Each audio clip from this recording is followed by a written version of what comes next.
Hey everybody, I'm Greg Bosson, president of QuickBooks Made Easy with April of 2023's Quick Tip. This tip is specifically for those of you that are using the desktop version and have restricted grants. So I've been getting this question a lot lately, actually, and it has to do with those of you that have grants that are restricted. You want to track them in QuickBooks. Now, we've already taught you how to do that. If you don't know how to track restricted grants in QuickBooks, you probably need some more training from me. What this particular tip is about is how to handle indirect cost allocations. Okay, so for those of you that don't know, the way to track restricted grants is that you set your grant up as a customer in the customer list, and you put the grant in the customer field as you're entering expenses. So then you can pull a report that tracks how much money you have spent for a grant. So I already have a P&L that I'll just kind of pop up here. And where is it? Right there. Okay. So this is a report. And again, if you don't know how to get this report, you probably need more training from us at QuickBooks Made Easy. But anyway, so this tells me basically a little P&L for the grant. Doesn't screw up my overall P&L. It's just kind of a separate P&L for the grant by pointing expenses to the grant as I enter them in the customer job field. So the problem is, what if you have a grant, this grant's $10,000, and let's say that the grant has an indirect cost component. In other words, of that $10,000, $1,000 of it can be used for indirect costs, admin, overhead. Frequently you'll get grants that will allow you to do that. A lot of times federal grants have that. So you want the report to include the amount that is for indirect costs, but that's not an amount that you enter an expense for. You know what I'm saying? I mean, theoretically, when you enter overhead expenses, I suppose you could try and point them to a grant, but frequently this indirect cost allocation is just a flat percentage. So let's say the grant's $10,000. And so the percentage that you can count towards an indirect cost is 10% or $1,000 total. And so you want to be able to have this report also have the indirect cost in here, but yet there's no check that you write for it. So let me show you how to get around that. This is really kind of cool, so pay attention. So first what I want to do is I'm going to go to my chart of accounts list, and I'm going to create an account, bottom left-hand button, new, and I'm going to make it an expense account, and I'm going to click continue, and I'm going to call it Indirect Cost Allocation. It's like I'm creating its own little expense account. Okay, I'm never going to point actual expenses to it.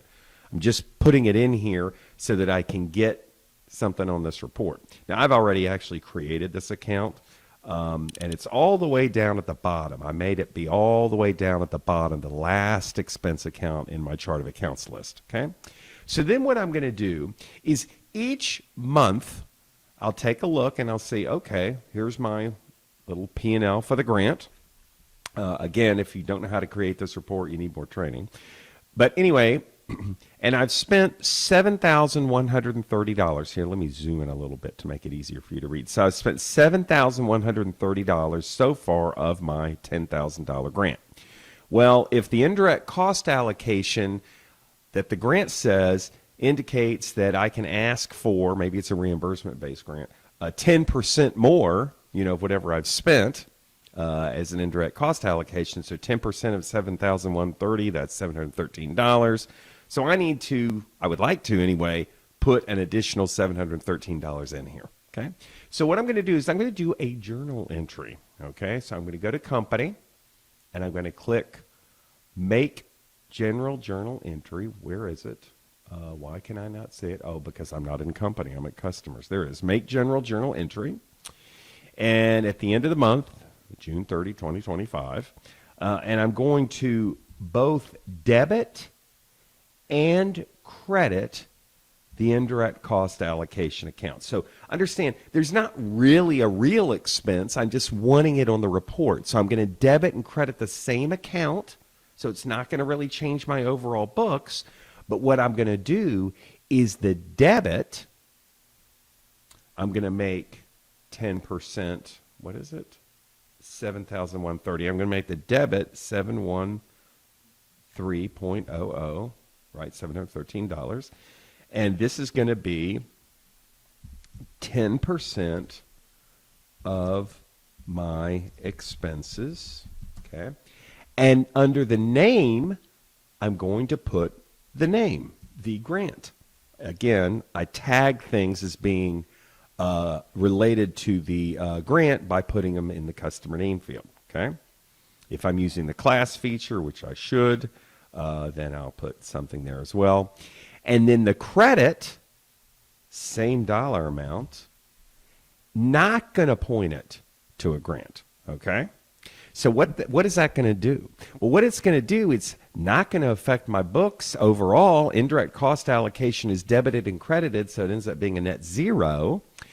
But the name is only on the debit side. So when I run a Bill Sims Foundation with this, after I enter this entry, that 713 will appear here. Okay. One thing about the journal entry, you may have noticed, the one that has the grant name on it needs to be the second line in the entry.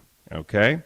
If I did it opposite, if I made this the Bill Sims on the first line and made the debit on the first line and left the second line blank, the system would assume that the second line also was the Bill Sims Foundation, and then the debit and the credit, the positive and the negative, would both show on this report, and it'll net each other out, and you end up with zero. It's just kind of a weird quirk in QuickBooks. Whatever's on the first name is copied down to other fields, other lines, if you leave the other lines blank. So we got to have the first line blank. That's the credit, and then we're going to debit the grant on the second line. So I'm going to go ahead and save this, and then I'm going to go back up here and look at that. Do you see how the 713 is entered as an expense? So now it's included. Now, just to kind of take this home, if you ran just a standard P&L, okay, you'll see you have an indirect cost allocation showing on your standard P&L, which is not great. The reason why that is because there are transactions to it. There's a journal entry that both debits and credits it, and the default position for reporting is that if an account is used in a transaction at all, it's going to appear on this P&L even if it is a zero. But you can change that.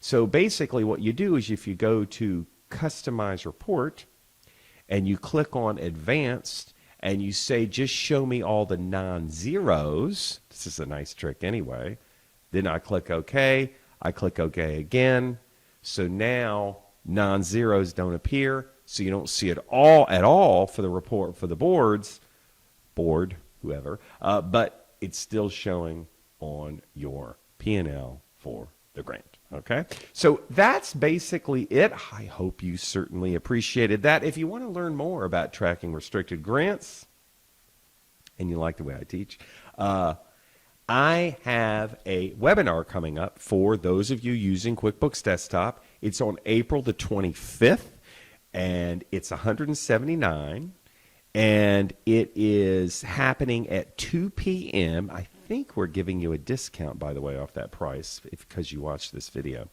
And it should be somewhere as part of this video, hopefully.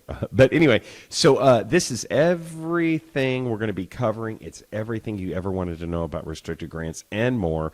It's happening from 2 to 4, so on April the 25th. That's Eastern Standard Time. All right? So, and another thing, just so that you know, if you are kind of really new to QuickBooks, or you've been using QuickBooks for a while and you want more of an overall training, we have a 3-day, this happens twice a year, but we have a 3-day spring fundamentals webinar series. It's 2 hours a day, and it teaches you every single thing you'd ever want to know about QuickBooks. All right? It's 2 hours a day, and this is everything that we're covering in day 1, day 2, day 3. You get CPE. If you like learning from me, you feel like, you know, you can learn from me, then you should definitely sign up for it. Catch you later.